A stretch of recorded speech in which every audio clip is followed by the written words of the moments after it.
Heavy is the head that has to manage all of this. Hey everyone, welcome back to my channel. We're now incentivized to buy what we already buy. Fumbling through college had me building. I also got some done on the other side. And that was right around, I would say, May maybe, right before renewing the lease for this property. Welcome to the channel, Martha. Thank you for having me here. Oh, I was going to say, I am getting up in their names, I'll tell you what. Bills paid by other people, life was never this good. I had to step back, knowing that it's... Hey everyone, welcome back to the channel. So today I want to talk about Series I bonds and why I'm going to be cashing out my Series I bond. And I just told some of my family members to do the same. So a Series I bond is a bond that is backed by the U.S. Treasury, and it allows you to basically hedge against inflation. Similar to when you buy a property and we talk about it being a hedge against inflation because it protects your money from inflation, and it rises with the cost of inflation, typically about 4% on average. A Series I bond essentially helps by doing the same exact thing.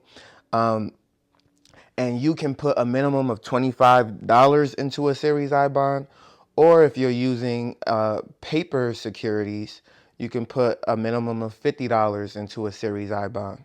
Now, as of the making of this video, a Series I bond with their fixed rate and the inflation rate is going to combine and give you 3.11% return.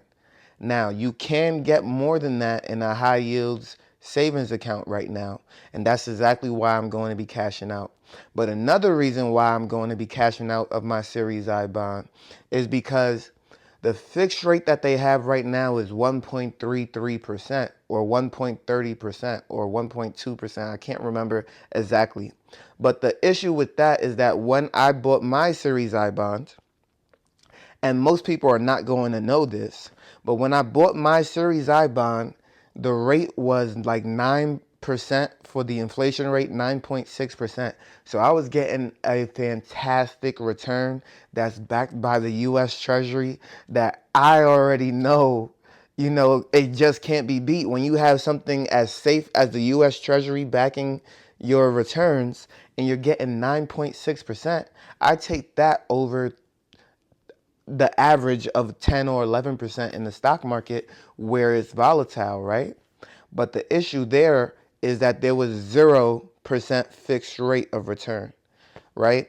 And so when I did my research on the fixed rate for my Series I bond, because it doesn't just tell you what the fixed rate is, I realized that because the inflation rate was 9.6% at the time, they actually had a fixed rate of 0%. So if you bought around 2022, 2023, your fixed rate is going to be different than the fixed rate right now. When you buy a Series I bond, the fixed rate that you're given is going to stay there for the 30 years or the life of the bond that you purchased. So because my fixed rate was 0 at the time, my inflation rate is not going to be 3.11%.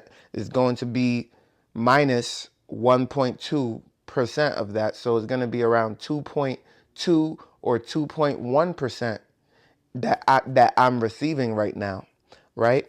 So a 2.1% return on my money is absolutely nothing. And so that is why I'm going to be cashing out.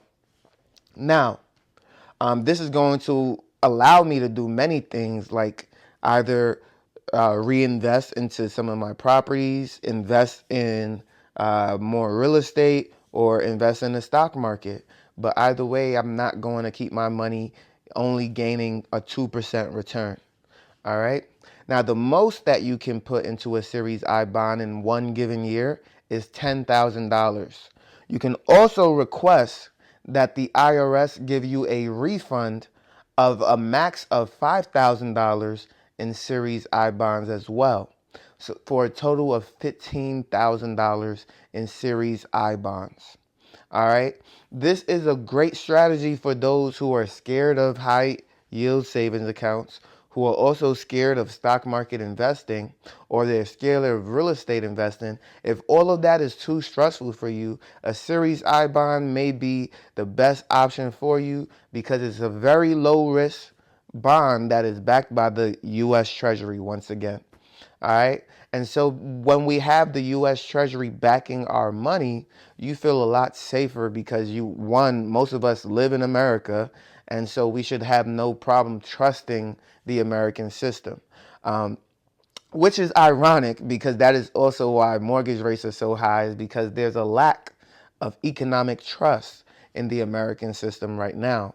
And so even though the Fed is lowering their rate, the Treasury yields are still high. But we'll talk about that in another video, right? So there's obviously some economic pressures right now, and so there's a lack of faith in the U.S. economy in general, and that's another reason why Doge is being created, right? In order to start to minimize spending and get America on the financial path to success, right? If all Americans are in debt, just like the U.S. that we live in, of like perpetual debt can't be a good thing, especially if it's not earning us more than what we're putting out, that we're consuming, right? So even our I can't say state, our country as a whole is a consumer, right? It needs to be a flourishing country in which it is taking in more than it gives out at some point. And so with that being said, if you have any questions on a Series I bond, how it works, what the fixed rate would be if you purchase versus the inflation rate. Another thing that I should also mention is that the Series I bond does have accrued interest every 6 months, but it's not on the date of purchase. It's typically April and November when it is posted for the interest rate that you're receiving. Now, if you take out a Series I bond prior to 5 years, you will pay a 3-month penalty on your interest. Another thing is, if you put money in a Series I bond, you cannot withdraw it for the first 12 months. So the U.S. Treasury is going to hold on to that money for the initial 12 months. Now, if you hold on to a Series I bond after 5 years, you will not pay that 3-month penalty on your money, and you'll be able to withdraw your Series I bond penalty free. And then the last thing is that your Series I bond stops accruing interest after 30 years. So at that point, it makes no sense to keep your money in there. You need to take it out because it just stops accruing interest after 30 years. So you're allowing them to use your money without any consequence, right? If it's there for 30 years and it's just sitting there, it's not making you any money, and so the government is just able to use your money willy-nilly. And so after 30 years, you definitely want to pull out your Series I bond. And so I think I covered most of what a Series I bond is. If you have any questions or comments or concerns, please let me know in the comment section down below. I'll be happy to answer that for you. And I will see you on the next one. Peace.